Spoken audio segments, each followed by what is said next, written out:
नमस्कार। आज के इस 5 मिनट वीडियो में हम गवार का आउटलुक देखेंगे। देखिए, गवार काफ़ी टाइम से कंसोलिडेशन फेज़ में है और डाउनफॉल में है। जैसे गवार गम की अगर हम बात करें, तो पिछले साल अगस्त में प्राइसेज़ 8,400-500 के करीब था। जैसे हम उम्मीद कर रहे थे मार्केट में तेज़ी आई, अक्टूबर के बाद स्टार्ट हुई थी, जो ऊपर में लगभग 13,800-14,000 के आसपास दिखाता हुआ दिखाई दिया। सिंस देन कंटिन्यू मार्केट में गिरावट बनी हुई है। हमने इससे पहले 10,800 तक का लो लगते हुए देखा, बट आज मार्केट उसी को भी तोड़कर लगभग लो की अगर बात करें 10,512 का भी लो लगाता हुआ दिखाई दिया। बट अच्छी बात यह है कि लोअर लेवल से प्राइजेस वापस उठता हुआ दिखाई दिया है। ट्रेंड अभी भी क्लियर नहीं दिखाई दे रहा, बिकॉज एक तरह से ये फ्लैग पैटर्न भी बना हुआ है लेकिन बहुत एक्सटेंड हो चुका है। दूसरी ओर ये लोअर चैनल पे टच करता है और यहाँ से देखो रिकवर करता है। बार बार में ये लोअर चैनल पे टच करता है, रिकवर करता है, लोअर चैनल पे टच करता है, रिकवर करता है। यहाँ से रिकवरी बनेगी। तो लेकिन अल्टीमेटली आप ये देख लिए, चाहे 1 साल हो, 6 महीना हो, 3 महीना हो, 1 महीना हो, हमेशा गवार ने as of now negative return ही दिए हैं। क्यों?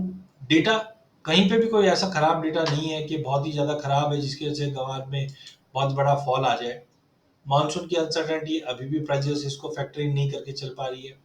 वहीं दूसरी ओर यूएस में भी ऑयल एंड गैस के अंदर आगे इजाफा करने की कोशिश कर रही है, बट उसका भी असर प्राइसेस पे बिल्कुल आ नहीं पा रहा है। तो कहीं ना कहीं एक सिचुएशन एकदम स्टक ऑफ हो चुका है। टेक्निकल चार्ट्स पे आप देखो, परफॉर्मेंस तो हमने देख ही लिया, बट प्राइसेस अब आप देखो 200 मूविंग एवरेज से लेकर 5 मूविंग एवरेज सभी में नेगेटिव ही दिख रही है।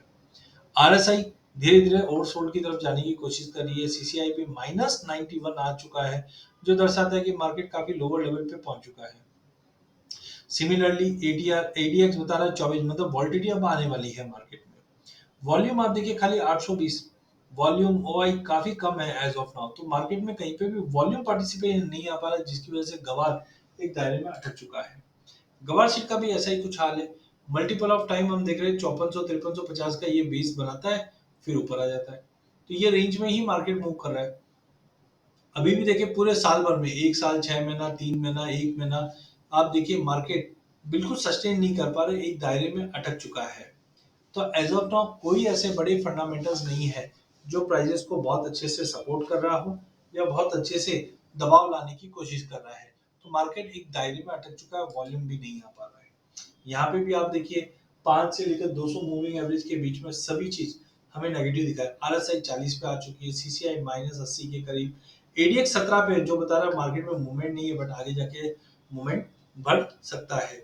वॉल्यूम काफी कम है, इसकी वजह से मार्केट में बिल्कुल मूवमेंट नहीं बन पा रहा है। फंडामेंटल कारण क्या है? तो फंडामेंटल हमने देखा गवार में वीकनेस बनी हुई है, प्राइसेस ने 7% एक महीने में टूटा है।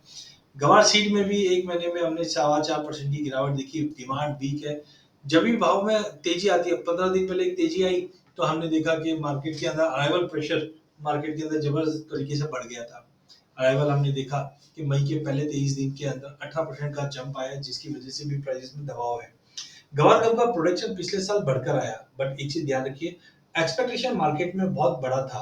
लगभग माना जा रहा था कि 1.25 लाख 1.5 लाख बोरी के आसपास का होगा, 1.25 लाख 1.5 लाख करोड़ के आसपास की प्रोडक्शन होगा, बट 70-75 लाख के आसपास का प्रोडक्शन बताया। लेकिन फिर भी कंपैरिजन करें पिछले साल के मुकाबले, तो मार्केट के अंदर कहीं ना कहीं एक जो तेजी थी वो मार्केट में कंटिन्यू दिखाई नहीं दे रही है एज ऑफ नाउ। तो एज ऑफ नाउ हमें लगता है मार्केट के अंदर कहीं ना कहीं एक कंसोलिडेशन फेज चल रहा है। सीजनल एक्सपोर्ट डिमांड जो है गम की, वो थोड़ी बहुत लिमिटेड ही दिखाई दे रही है। ड्रिलिंग एक्टिविटी यूएस में थोड़ी स्लो है, रिग काउंट्स में फॉल हो रहा है। यूएन ने बार बार में वार्न किया है कि एल नीनो का जो इम्पैक्ट रहेगा वो ग्लोबल एग्रीकल्चर पे इम्पैक्ट पड़ेगा, बट अभी तक गवार पे नहीं दिखाई दे रहा है। गवार गम का एक्सपोर्ट है वो बढ़ रहा है, लगभग हमने 19% का एक्सपोर्ट मार्च वाले में देखा है। मानसून एक्टिविटी काफी इंपॉर्टेंट है, बिकॉज स्विंग इम्पैक्ट करता हुआ दिखाई देगा। फीड इंडस्ट्री की डिमांड है वो धीरे धीरे इंप्रूव हो रही है। यूएस में जो गैस प्रोडक्शन है वो भी रिकॉर्ड पे पहुंच रहा है, मतलब फैक्टर काफी मिक्स है। चार्ट पे आप देख लीजिए, गवार गम इचिमिको क्लाउड के नीचे है, 50 और 200 मूविंग एवरेज के नीचे है। प्राइस 200 मूविंग एवरेज के ऊपर भी सस्टेन नहीं कर रहा है, तो नीचे भी नहीं कर रहा है। और ये जो सपोर्ट लाइन आप देखोगे ना 10,500 का, ये अक्टूबर में भी हमने देखा था कि जो लोअर सपोर्ट है वो मार्केट को कंटिन्यू बना रखा है। तो एज ऑफ नाउ हमें लगता है कि गवार गम 10,500 के सपोर्ट पे मार्केट खड़ा है। टाइमिंग और वॉलिडिटी बढ़ेगी। आरएसआई 48 के नीचे है, बेरिश क्रॉसओवर दिखाई दे रहा है। गवार सीट की भी अगर हम बात करें तो प्राइजेस 5350 के रेंज में है। मल्टीपल ऑफ टाइम ये सपोर्ट से बार बार में उठता है। यहाँ पे डबल टॉप बना है तो यहाँ पे ट्रिपल बॉटम भी बनने की तैयारी कर रहा है। इचिमी को क्लाउड के नीचे है, प्राइस इसके बियॉन्ड निकलता है तो तेजी करता हुआ दिखाई देगा। हाँ, लेकिन यहाँ पे एक बेस क्रिएट हो रहा है तो संभल के ट्रेड कीजिए। आगे मानसून और यूएस की न्यूज है। सीजनलिटी की बात करें तो वैसे तो मार्च मंथ नेगेटिव था, वो दिखा दिया।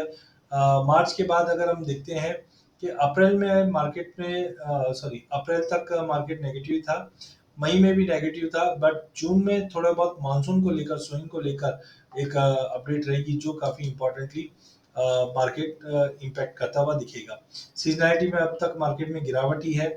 मई जून से हम देख सकते हैं कि जो एवरेज दिखा रहा है वो तेजी का दिखा रहा है, तो जून से मे भी एक अच्छी खासी रिकवरी हम गवार गम में और गवार सीड में आते हुए देख पाएंगे। खास करके अगर सीजनैलिटी, अगर गवार सीड की भी अगर आप देखते हो तो यहाँ पे आप देखिए मई में गिरावट दिखा रहा है। जून में जो रहेगा इंपॉर्टेंट स्विंग का अपडेट रहेगा कि स्विंग कैसे मूव करेगी, which is going to be important. Guar seed की भी सीजनैलिटी जून के बाद ही इंप्रूव होते हुए देखने मिल सकता है।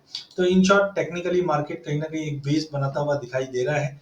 कहीं ना कहीं ये बेस वापस सपोर्ट का काम करेगी। कोई पैनिक में आके सेलिंग पोजीशन नहीं बनानी चाहिए गवार में। कॉशियस रहिए। करंट लेवल ठीक है, लगते हैं सही है, लेकिन बाइंग के लिए थोड़ा सा वेट एंड वॉच रखिए, बट रेंज में ही रहेगा। जैसे 53 से 5800 के बीच में, 10,500 से 11,800 के बीच में गवार कॉम्प्लेक्स ट्रेड करता हुआ दिखाई देगा। रेशियो में बाउंस है जो सपोर्ट कर सकता है आने वाले दिनों में। टाइमिंग मार्केट थोड़ा स्लगिश है, पोजीशन थोड़ा कम ही रखिए, but fresh selling current level पे नहीं करनी चाहिए।